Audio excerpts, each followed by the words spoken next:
Why pay regular price when you can save money on every purchase with WagerBucks at both WagerTalk and Sports Memo? WagerBucks are now eligible for use on not just daily, 3-day, and 7-day passes, but all long-term and seasonal packages up to 1 full year. There are tons of options available for every budget and size of better, from as low as $90 gets $100, all the way up to $3,500 gets you $5,000. Save every day on every pick you buy with WagerBucks.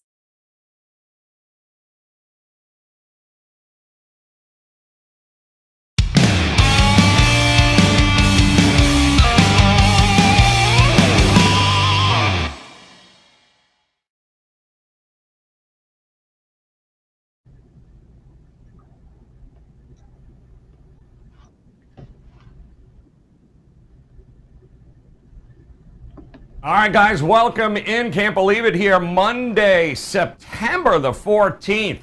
College football underway, and we're excited to begin yet another week number 3 coming your way on College Football Daily, powered by WagerTalk.com. And we've got 4 games on the card here today that we're going to talk about for this week. And, of course, we're going to do it with 3 of the finest handicappers at WagerTalk.com. Let us welcome them in. Of course, we got Mr. Tony Mejia back in the house there. Bryan Leonard is here with us today for the Tuesday show. And, of course, Mr. Dave Cokin also in the house. And, Tony Mejia, let me come to you first, my friend. How was your weekend? I know you are locked and loaded, as always, my friend, at Wager Talk. What do you got going on this week? More football. We got a little baseball. We got Champions League action. Weekend was a mixed bag, but my bigger plays did really nicely. I went 5-0 and 4% plays in the NFL. Hit my 5% play on Michigan over Washington on Saturday night. So we'll just try to catapult off that momentum, and a big week coming up. Absolutely. Keep it rolling here, guys, as we're off and running. Bryan Leonard, how about you, my friend? How was the weekend, and what do you got rolling for us here this week at WagerTalk.com? Yeah, I was happy with the weekend, happy with the football season so far. Continue to win the big plays, 26, 11, and 1 now on our 5% plays. And I've got a 5% play up in college football for Saturday. So really excited. Still breaking down the rest of the college football and NFL card as we speak here on Tuesday. But I've got one play up there, and the line's already moving. So grab that right now. All right, college football 5% play ready to go for Bryan Leonard. Make sure you visit him at WagerTalk.com. And speaking of 5% plays, Mr. Dave Cokin, my word, 22-6 is what we're talking about on all 5% plays here since 2020, I believe, right? So now 12-1 in college football on those 5% plays, and I'm going to venture to say you might have another 5% play up your sleeve somewhere. How are you? Pretty good. I hit the 5% NFL play. It's a good thing the Browns-Chiefs game was 60 minutes rather than 62, because if it had been 2 more minutes, the Chiefs were going to score again, and that would have been the end of that. But I did win that, so the 5% continue to do well, and I really do like this game quite a bit. I think the line's short on this game. It's already moved. It's going to continue to move, and that's the 5% college football play I've got up for Saturday. I posted it yesterday for my all-access clients at Wager Talk, and posted it for everybody today. So that's up along with a free play, and the line's also moved on the free play. Free play you can find on my Twitter handle at Dave Cokin, or just go to wt.buzz/DC to see that. And to get the 5% play, I really do like the game, so hopefully it will work out just fine. And now let's talk about the games we've got scheduled for today's show. Let's do it. Just to remind you here, too, guys, when he says 5% play in college, they don't come often, but when they do, the record speaks for themselves. So make sure you visit Tony, Bryan, and Dave Cokin today at WagerTalk.com, and let's get to making this a profitable Week 3 in college football. And let's start with one of those games we're going to talk about here today. The Ohio Bobcats taking on the Ragin' Cajuns of Louisiana. A 20.5 opening line, 54.5 is a total. This is going to be the 8 p.m. game here in just a couple of nights from now. And Tony Mejia, I'm going to come to you first, my friend. Talk to me. It's a pretty big number here, isn't it? It's a huge number, and I'm sure when the schedule was made people would have expected this to be a very competitive game because these are, Louisiana was ranked last season and had a really nice year. Ohio has been under the tutelage of Frank Solich for 17 years and has been one of the top mid-majors, a consistent winner in the MAC, but they have fallen off a cliff despite the fact that their coaching change really promoted the offensive coordinator who's been there under Solich for 17 years, Alpin, who was supposed to establish continuity. They just lost to Duquesne 28-26 at home after losing 29-9 to Syracuse at home to start the season. And that doesn't even speak to how bad the loss was. The Dukes won for the first time against an FBS team. They ran 79 plays to Ohio's 46. They held the ball for over 41 minutes. And it was a team playing with a backup quarterback that had its opener shortened because TCU beat them up so badly. It was 35-0 at the half, so the head coach is like, yeah, let's go running clock like we're little kids in the second half, and they lost something like 45-3.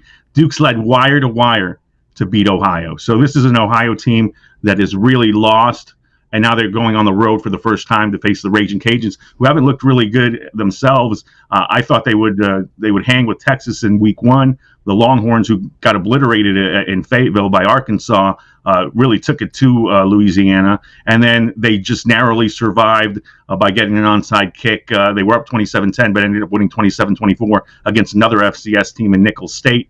Elijah Mitchell, one of their top running backs last year, went for over 100 yards for the 49ers. Trey Regas, one of their other big backs, is now on the Las Vegas Raiders practice squad. So not surprisingly, they're struggling to run the ball, and they are dealing with some injuries themselves. So is the number inflated? Sure. I would have expected this to be no more than a 15-point spread if Ohio had not looked so terrible as they have over the first couple of weeks. But yeah, Billy Napier's ground game is also struggling for Louisiana, and yet Ohio's defense has looked so terrible that I think we'll probably see points in this game. Yeah, well, it's we're going to see actually quite a few points, I think, Brian, which is what the market is telling us. Just a little more than that 50% difference between the total and the spread. How are you approaching this game? Yeah, the line is high, but it's high for a reason. Ohio is one of the two teams in the MAC that I was looking to fade this year, and they've given me no reason not to fade them the way they're playing. They were in the opening kickoff back last week and take a quick 6-0 lead, and it was all downhill from there. To lose the way they did last week, and now after seeing what Syracuse did offensively against Rutgers, it tells you Ohio is what they are right now. And I knew when Frank Solich left that there would be a big drop-off here, and it has been, and Ohio just has not played well. And keep in mind, they only played 3 games last year, 1 game on the road, and the first 2 games have been at home. So now they're back on the road again, playing in a short week against the team that everybody and their brother loved opening week. They were the most public underdog when they played Texas. And when public underdogs get blown out like they did against Texas, nobody wants to bet on them again. And last week they played Howard, and they struggled against Howard. But this is a team that brings back more experience than any other team in college football. And after doing so well last year, coming out ranked, I think this team was buying into all the headlines. They thought they were great. And then after the first 2 weeks, now who wants to bet on Louisiana? I do. I think we can get a better line, though. I think enough people are going to take a look at this line and say, man, that line is high. And hopefully we can get a better number here with Louisiana. They're just a far better team than what Ohio is at this point. And it used to be that the MAC was better than the Sun Belt. That's no longer the case. There's probably one good team in the MAC this year, and that's Toledo. The other teams have struggled. Western Michigan has really struggled this year, so it's still early. They can still make a run, but right now the Sun Belt is a conference that's on the rise, and I like this team. I'm just hoping to get a better number, but I'll be on Louisiana before I'll be on Ohio in this one. All right, and Dave, I watched your preseason videos there, and when you were talking about the MAC and you were talking about this team in particular, you weren't quite sure what we were going to get minus Frank Solich, but his longtime offensive coordinator has taken over. How do you approach this game? Very carefully. Neither team has looked good.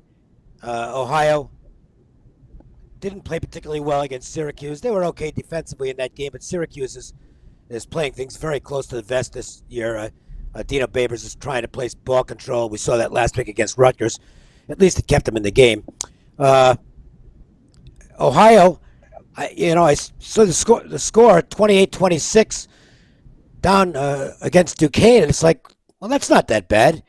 And then I realized it wasn't college basketball and it wasn't a first half score. Because that would be okay in college basketball. That wouldn't have been, I don't know, Bobcats are in the game. That's a terrible loss to Duquesne. But the other side is Louisiana, who I think Brian's right. They really did buy into all the hype coming into the season. There was tremendous excitement. The team's ranked in the top 25, which is very rare for a Sun Belt team. And they got knocked around by Texas, and they really weren't good at all last week against Nicholls State, getting outgained in that game. Both these teams are struggling offensively. I'm a little surprised at how much Louisiana is struggling offensively because I thought they had some talent on that side of the ball, but it seemed to have been an issue so far. My best advice for this game, see if there's a good baseball game to watch that night. But if you're, I actually would take the points in this game. I just don't trust either offense, and for me, laying that many points, it's a little bit dicey, and I just don't know how fired up Louisiana is going to be for this game. If they were 2-0, the crowd would be lit, be a lot of excitement, national TV, a big deal. I'm not sure that's the case with them being an unimpressive 1-1, and their hopes for the season outside of the Sun Belt Conference are now pretty well dashed. They're not going to be the group of five in all likelihood. If they are, it's going to be by running the table in the Sun Belt and hoping for some good luck someplace else. I think Louisiana wins. I would take the 20 before I'd lay it, though. Kind of hoping the Cardinals are playing that night there, Dave. Thursday night for that game is what we're looking at here, guys. There is a different Cardinals team, however, playing on Friday night, and that being the Louisville Cardinals, guys, taking on UCF. It opened up at 7.5. I'm seeing 6.5, and 7s as well. Total is hovering right now around the 68 and a half mark. So, Brian, I'll come to you here. The market's telling us we should expect points. What do you think?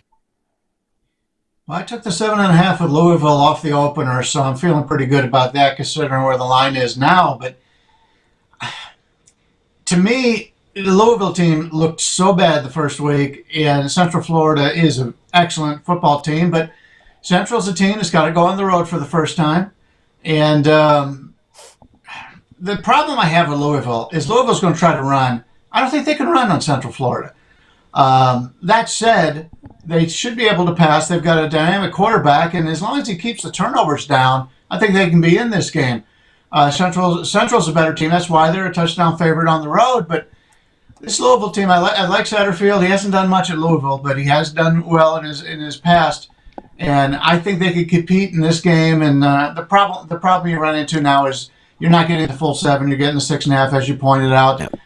So I'm no longer very much interested in taking that number with Louisville. But Central's got the better team, and I'm just a little bit worried about them going on the road here. But if Louisville can't the football against Central Florida, which I think may be a problem, makes them one-dimensional. And it's tough to bet on a one-dimensional team when the other team's got better personnel. So I took the 7.5 just as a number grab, but at this number, I'm not really interested.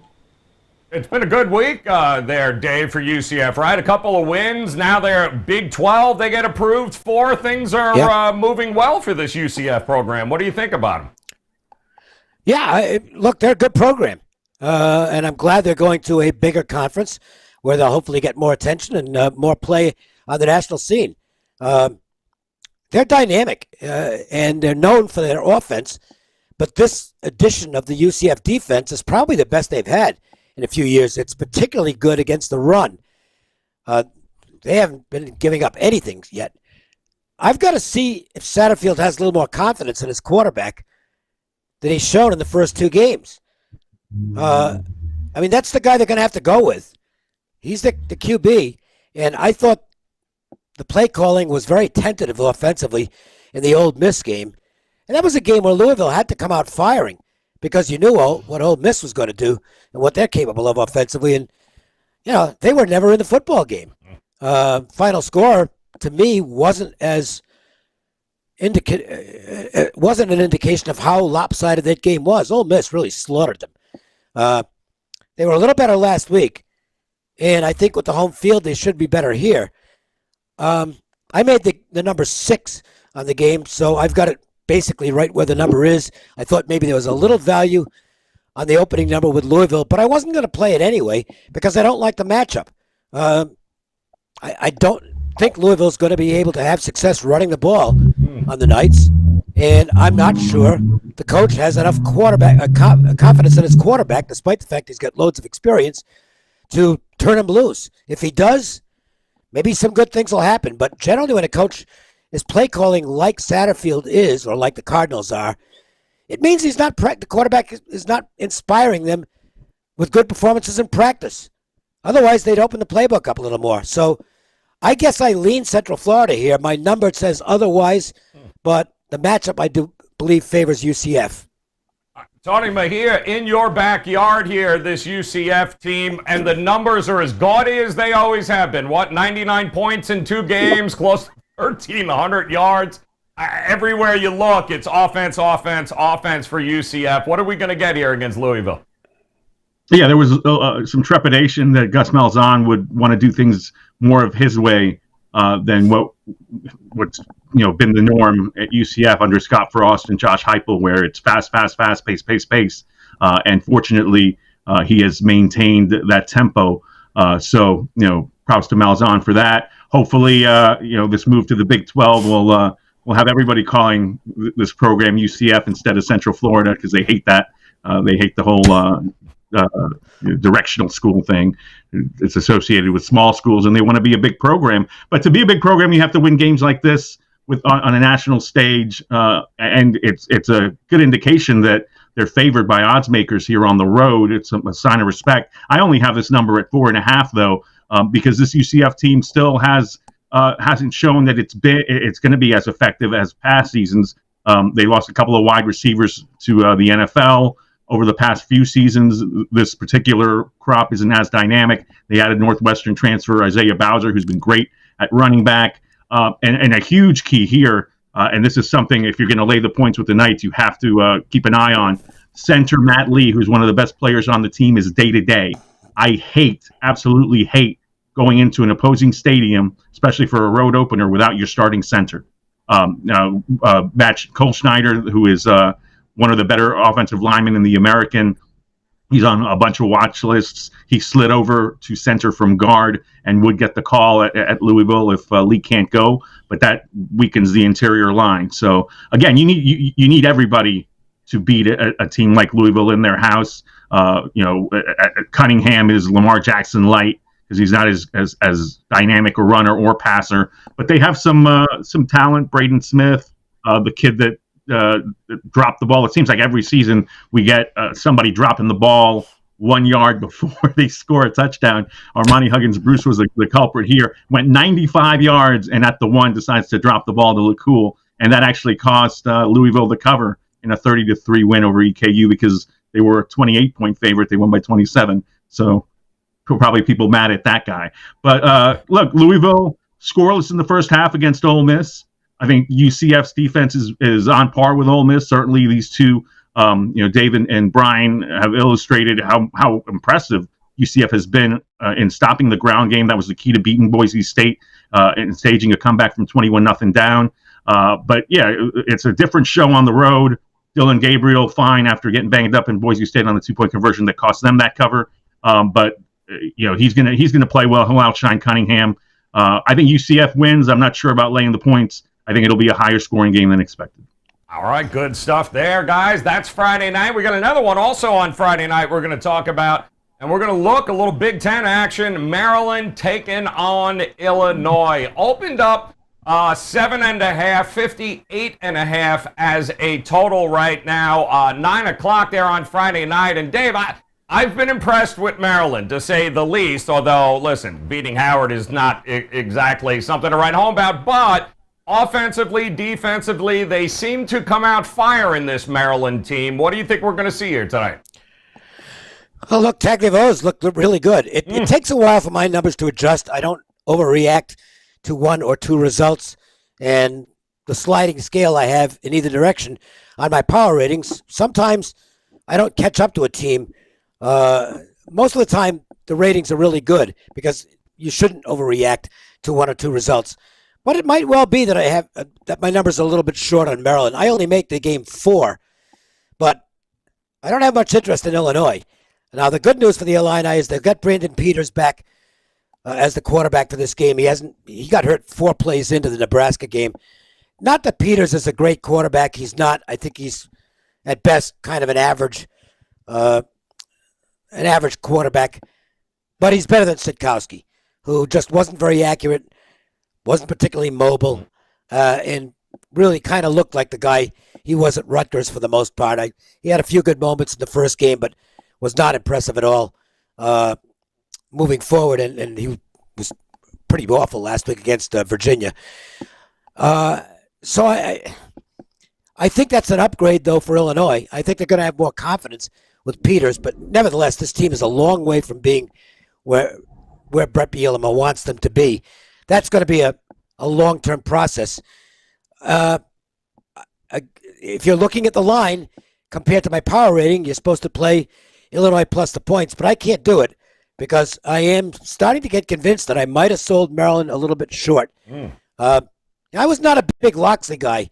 When he got the job, I was like, really? Because I'd seen Loxley at New Mexico, and it's like, boy, he sure wasn't impressive there.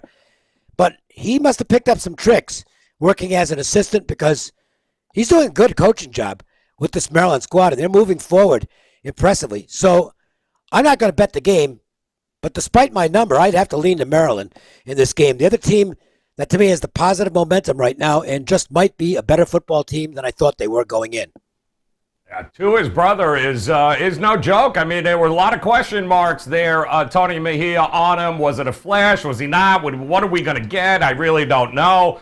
He's been impressive, but so is the defense. Only 52 yards rushing in 2 games they've given up here. What do you think about this Maryland squad? Yeah, that West Virginia win was huge. The only reason that game was closer than it was, or as close as it was because of special teams and the fact West Virginia ran back a kick. And we'll talk about the Mountaineers coming up and those special teams.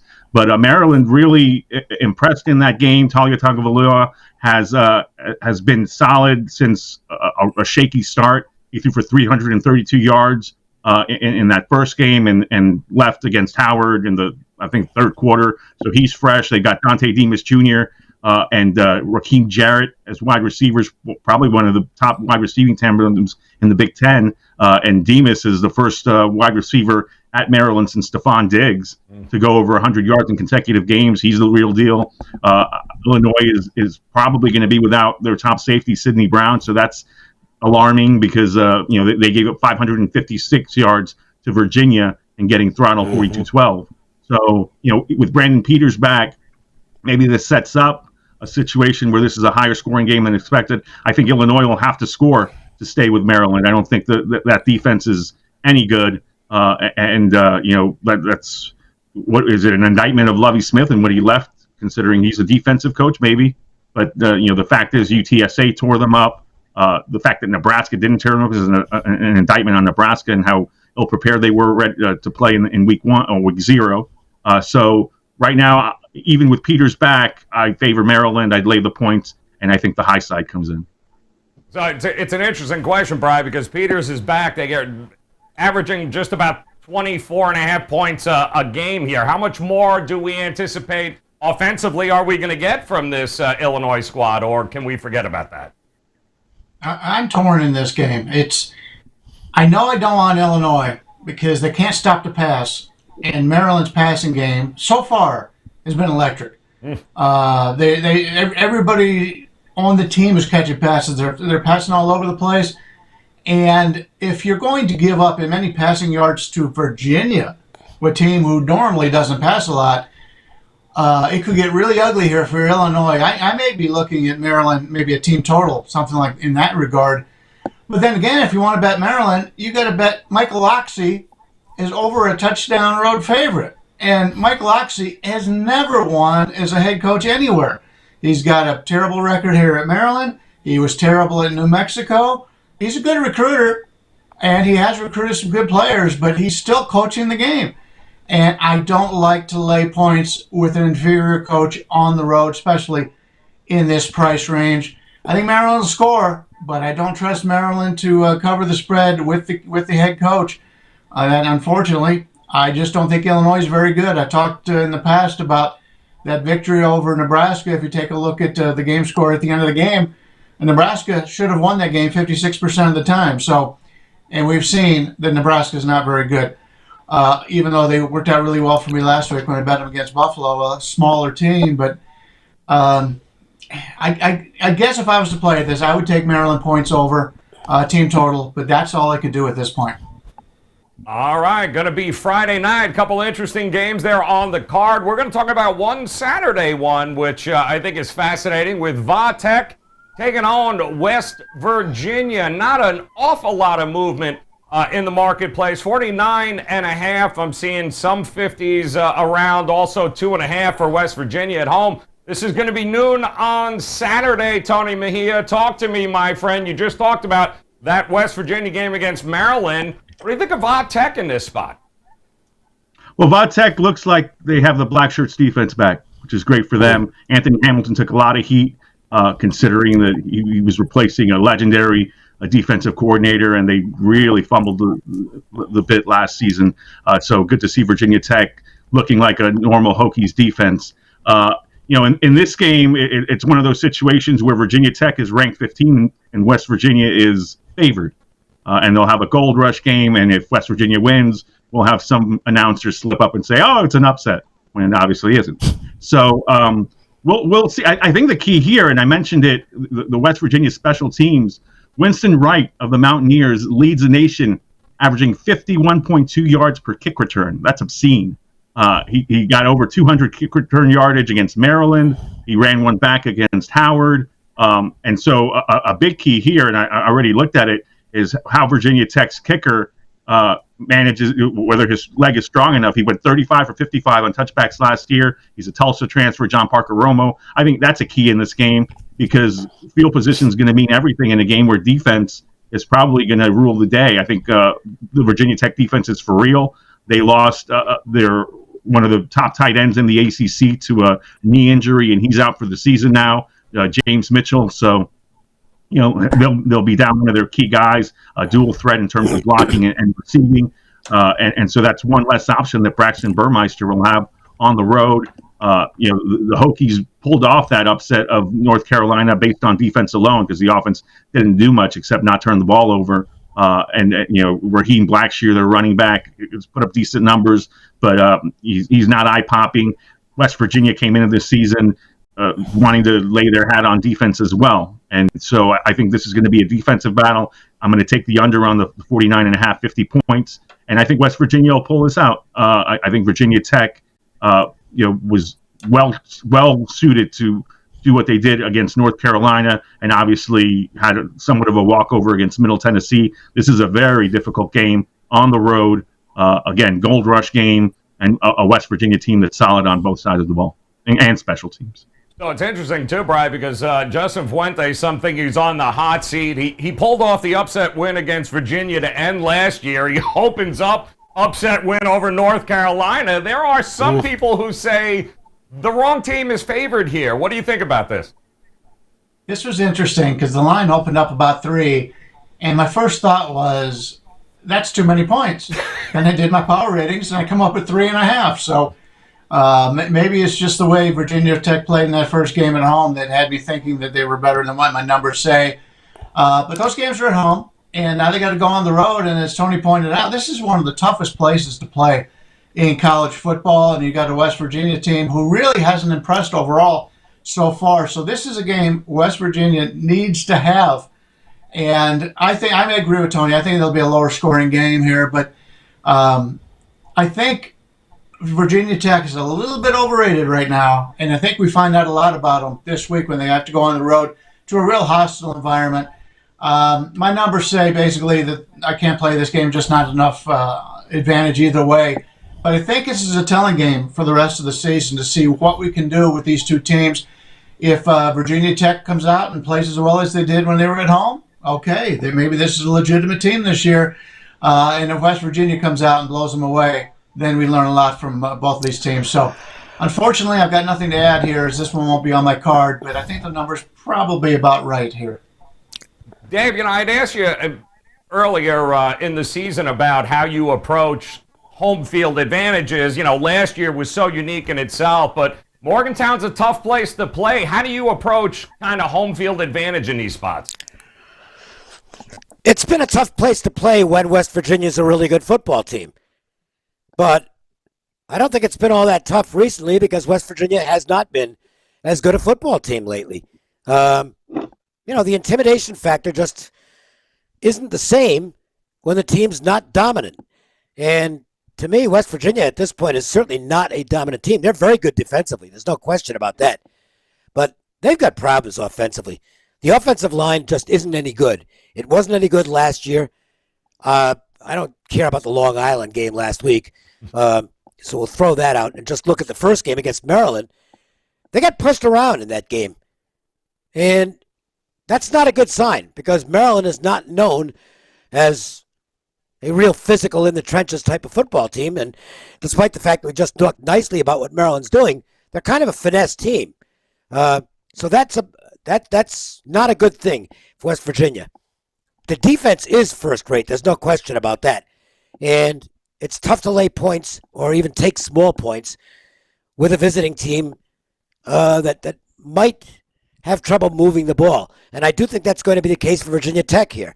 Look, great credit for them for beating North Carolina, but they didn't beat North Carolina with their offense. They beat North Carolina with their defense, which was fantastic in that game. Absolutely great. They made Sam Howell look like an average college quarterback, and believe me, Sam Howell is not an average college quarterback. But I've got misgivings about this team's offense. I think Burmeister he's a good player, but he's not a great player, and he's kind of a do everything right now. He's got to not only throw the ball, he's got to run the ball as well. And I think West Virginia is going to be key on him defensively and force somebody else to step forward on this Virginia Tech offense, and I don't know if they can do it. I don't like either side in this game. So to me, if you look at the obvious, which is that you've got two really good defensive units, and it should be a low-scoring game, barring turnovers that lead to easy short field scores or special team scores. I think you've got the makings of a lower-scoring game here, with both teams running the ball a lot and keeping the clock moving. So I would look at the under, even though I'm not a totals guy, but that's the way I'd look at this game. Yeah, should be interesting. We'll learn a little something about both of these teams after this game here, guys. And before we go ahead and recap it all, see which one of these four games these guys might be leaning to a little bit more than the others, I do want to remind you, of course, Bryan Leonard talked about his 5% play, ready to rock and roll, 26 and 11-1 on his 5% releases here, guys. He's got a 5% college football play up. Dave Cokin, I mean, the numbers speak for themselves, guys. It's unbelievable. 22-6 all time. His very first 5% college football play, and they don't happen often. 12-1 over the last year or so here, guys, in college football. So when it happens and he posts it, now would be the time for you to head over to his page at WagerTalk.com. And nobody is more in tune with what's happening than Tony Mejia, guys. Now would be the opportunity. 3-day, 7-day, 30-day all-access packages. Don't miss any of their plays, guys. Head over to WagerTalk.com. Get on board right now with Tony Mejia, with Bryan Leonard, of course, with Dave Cokin. Tony, I'm coming back to you, my friend. We covered 4 games here. Is there one that you like maybe a little bit more than the others? Well, I mean, we're going to count on this kid Romo keeping the ball away from Winston Wright and go with the West Virginia Tech under, because I agree with Dave that the only way that we see points in this game to reach 50 plus is if we get a special teams touchdown or a pick six or a scoop and score type of situation. Otherwise, I think there is potential for rain in Morgantown on Saturday afternoon. So that adds to the conservative approach that both coaches should have. I mean, both of these teams want to rely on their defense. Again, if Winston Wright doesn't affect the game with his 50-plus kickoff return average, then I think we'll see the under come in. So give me the low side there as my top plays for these batch of games. All right, love it. Going with the under there. Bryan Leonard, how about you, my friend? Is there one you liked a little bit more than the others? Yeah, I just think the matchup for Maryland in the passing game against Illinois is too much to ignore. As I pointed out, they've stopped the run really well. They just have not stopped any passing attack, and they haven't really faced a good passing attack. Then give me the Maryland team total over, I think, is the best one out of these games that we've spoken about. All right, team total over from Maryland there. And Dave, how about it? Which one you leaning at here? The honest answer is none. I don't like I don't like any of these 4 games as a bet. I'm doing 2 other shows this week, and looking at the lineups for those 2 shows, I've got better opinions. So I'll just give you one. I'm not betting it. I want to make that clear. I'm not betting a penny on this game. Ohio plus all those points. Oof. If for no other reason, then you should be ahead for at least a little while, getting 20 points or so. Yeah, no, that is a big number for sure, guys. But I can guarantee you this: his 5% play is up and ready to rock and roll. He really likes that game, guys. The very first one of the the very first college football one of the year. Head over to Dave's page. Bryan Leonard, 5% play ready to go. And, of course, Tony Mejia, he, too, is got a 5% play ready to go for Saturday, guys. So visit their pages right now at WagerTalk.com. And don't forget, of course, hit that bell in the upper right-hand corner. More college football tomorrow with Drew, Rob, Vino, and Ralph. We'll be back on Thursday. And, of course, Friday, getting you ready for the weekend. So plenty of opportunities to make it a profitable week in college football. But hit that bell, come back and join us. And in the meantime, guys, best of luck with your plays tonight. We'll talk to you again soon. Why pay regular price when you can save money on every purchase with WagerBucks at both WagerTalk and Sports Memo? WagerBucks are now eligible for use on not just daily, 3-day, and 7-day passes, but all long-term and seasonal packages up to 1 full year. There are tons of options available for every budget and size of bettor, from as low as $90 gets $100, all the way up to $3,500 gets you $5,000. Save every day on every pick you buy with WagerBucks.